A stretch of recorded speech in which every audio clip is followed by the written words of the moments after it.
Fala, meu povo, glória a Deus, a paz do Senhor. Graças a Deus, mais um dia que a gente vem aqui falar sobre a palavra de Deus, orar pelo Senhor, orar pela nossa casa, pelos nossos entes queridos.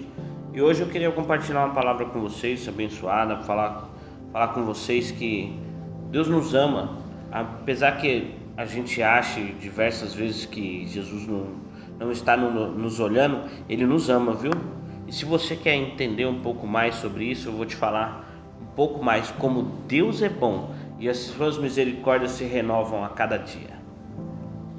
Então, que você abra aí sua Bíblia aí no livro de Joel, livro do profeta Joel. Nós vamos ler o capítulo de número 2, aonde a palavra do Senhor nos traz uma revelação grandiosa e que cai muito bem e se encaixa muito bem para os nossos dias, o que a gente está vivendo. E eu queria que você abrisse seu coração, porque só assim o Espírito Santo de Deus pode falar com a gente. Se a gente não se desprende das coisas que a gente tem de problema, as coisas que a gente tem em casa, a renovação nunca virá. Problemas a gente vai passar, dificuldades a gente vai passar mesmo, e essa palavra vai nos revelar isso. Só que nós temos uma promessa e ela é eterna, e isso vai abençoar a tua vida, amém? Livro do profeta Joel, capítulo de número 2, nós vamos ler alguns versículos desse capítulo. Vamos lá, vamos começar aqui pelo versículo de número 12 do capítulo 2. Ora, pois, também fala o Senhor: convertei-vos a mim de todo o vosso coração, e isso com jejum e com choro e com pranto, e rasgai o vosso coração e não as vossas vestes, e convertei-vos ao Senhor vosso Deus, porque Ele é misericordioso e clemente, e tardio em irar-se, e grande em benevolência, e Ele se arrepende do mal.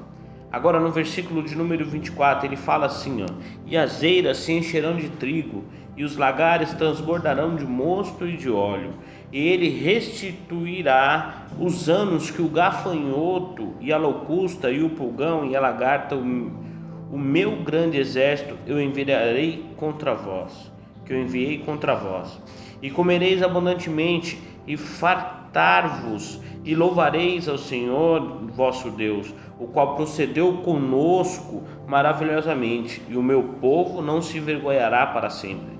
E vós sabeis que eu estou no meio de Israel, e que eu sou o Senhor vosso Deus, e ninguém mais é o meu povo, e o meu povo não será envergonhado. E há de ser que depois derramarei do meu espírito sobre toda a carne. E no final ele diz assim, e há de ser que todo aquele que invocar o nome do Senhor, porque no Monte Santo de Sião, em Jerusalém, haverá livramento, assim como o Senhor disse, e entre os sobreviventes os quais está. Amém? Feche seus olhos e vamos orar ao Senhor. Amado Deus, eterno Pai, eu glorifico, exalto o teu santo nome, meu Pai, e te agradeço porque a cada dia o Senhor tem falado conosco. Senhor, que nesta noite não seja eu, não seja nada que nós utilizamos aqui, mas que seja o Teu Espírito falando ao nosso coração. Fala ao Teu povo, Senhor. Envia, meu Pai, a Tua mensagem, que o nosso coração esteja aberto e que nós deixemos de lado agora, meu Pai, todas as ações que nós temos de homem e que o nosso coração seja, meu Pai, rasgado a Ti, em nome do Senhor Jesus. Amém e graças a Deus. Veja que maravilhoso o que o Senhor tem nos dito aqui. Ele fala aqui no versículo de número 12, né? Ora, pois, também fala o Senhor: convertei-vos a mim de todo o vosso coração, e isto em jejuns, em choro e em pranto. Veja que ele já começa aqui dizendo que nós precisamos orar ao Senhor e converter o nosso coração. Guarde essa palavra, a palavra coração, isso em jejuns e em choro e em pranto. Primeiro, ele já começa dizendo que você tem que se converter a Ele, já sabendo que nem sempre será alegria, felicidade. Ele já fala, você vai se converter a Ele, mesmo quando o seu coração estiver em jejum, estiver em choro, estiver em pranto. E rasgai o vosso coração e as vossas vestes, e rasgai o vosso coração e não as vossas vestes. Havia um costume muito difundido no Antigo Testamento que homens como Davi, quando cometiam algum pecado, algum erro, eles rasgavam as suas vestes diante das pessoas que estavam vendo, diante do Senhor, como humilhar-se. E aqui o profeta Joel já traz uma revelação nova para o seu tempo, dizendo que em vez de você rasgar as vestes para que as outras pessoas possam ver, você vai rasgar algo interno em você, que está dentro de você, o seu coração, aonde ninguém pode ver. Eu acho que o princípio da gente reconhecer aí a mudança e algo que a gente pode plantar, que é eterno, é a gente reconhecer primeiro dentro da gente, sabendo que nós temos que louvar ao Senhor, nós devemos converter o nosso coração. Para conseguir fazer toda essa questão, é tudo coração. Você vê que ele fala 2 vezes coração. Ele fala para você converter o seu coração em jejum, no momento de jejum, no momento com choro e com pranto, para que você possa entender que você tem que rasgar o seu coração, não as suas vestes, não o exterior, não o que os outros estão vendo, para que Deus possa aí sim te trazer uma revelação que Ele traz aqui posteriormente. Sabe por que isso? Diversas vezes a nossa geração criou um costume de igreja, um costume de jeito, de modo de se portar, que os outros precisam ver a situação, o que nós passamos, o que acontece dentro da nossa casa. Eu já ministrei algumas vezes aí na igreja que nós devemos nos livrar dessas coisas que, sabe, os outros precisam ver o que nós passamos dentro da nossa casa.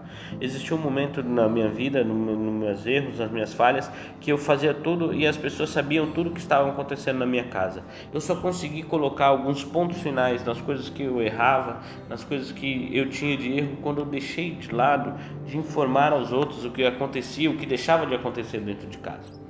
O profeta Joel, ele traz isso, uma revelação. Se você pegar no livro dele, isso aqui é uma revelação, irmãos, é uma revelação de vida eterna, porque isso aqui ele está falando do Apocalipse, ele está falando do final, depois que Jesus Cristo virá para nos buscar e tudo mais. Mas então ele quer te dizer primeiro, para que tudo isso aconteça, para que tudo, um futuro logo breve, que eu creio que Jesus está voltando, ele diz que você tem que se converter primeiro por dentro.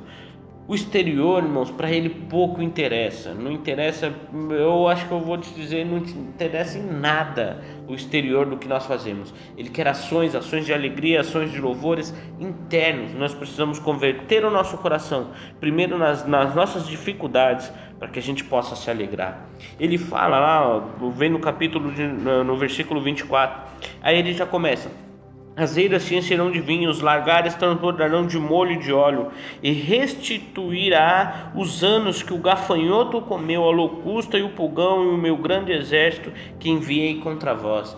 Ele já está dizendo, irmãos, que ele vai restaurar. Sabe aqueles anos que foram difíceis, aqueles anos que parece que nada dava certo, que tudo que você fez o gafanhoto comeu, que tudo que você plantou o gafanhoto, o devorador veio e consumiu. Ele está falando que ele vai restituir tudo isso. Só que a gente fica imaginando que ele vai restituir essa situação toda e é aqui nesse plano, mas não, entenda, nós fomos criados para ser eterno. Nada que nós fazemos é para agora. Nós estamos plantando uma vida eterna com o nosso Senhor Jesus Cristo.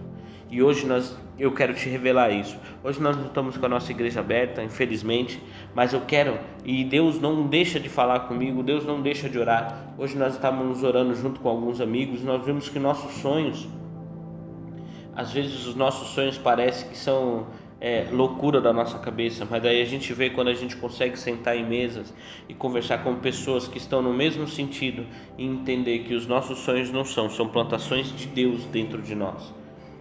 E Ele quer o nosso coração e o nosso compromisso diário para que as coisas aconteçam.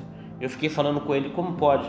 Nós todos, cada um estamos no ministério, cada um nós estamos na igreja e nós falamos do mesmo Deus, falando das mesmas coisas. Por que a gente não está todo mundo junto falando e fazendo a mesma coisa para que a coisa seja numa escala maior? Só que Deus tem um compromisso com cada um vai ter o seu tempo de jejum, cada um vai ter o seu tempo de choro, o seu tempo de pranto, para que lá na frente a gente possa colher, para que os meus lagares possam se encher, para que os lagares das pessoas que eu ministrei, que eu orientei, possam se encher. E aonde ele vai falar que todos os povos de Israel saberão que existiu um Deus. Então a necessidade que eu me converta, que o meu coração me converta, para que outras pessoas possam também conhecer esse Deus que se revelou a mim. E hoje, quando eu falo com você, e eu estou te mandando essa mensagem, tem um porquê. Talvez se nós estivéssemos só com a nossa igreja lá aberta, agora só nós estaríamos ouvindo isso. Só que agora você tem o poder de pegar essa palavra e enviar para mais gente, dizer: Jesus Cristo está voltando e Ele quer transformar o seu coração. Distribua essa mensagem para mais gente, para que ele possa saber que também existe um Deus que quer restituir o tempo de pranto, o tempo de choro. Ele quer restituir muito mais, e isso vai ser eterno, e nós podemos viver eternamente com Ele. Isso é maravilhoso, e Joel nos revelou isso há tantos anos. Jesus veio e nos revelou isso, Paulo veio e nos revelou isso, João nos revelou isso. Ele quer viver conosco para sempre. Guarde isso no seu coração. Que Jesus te abençoe e que sua casa seja cheia do Espírito Santo de Deus.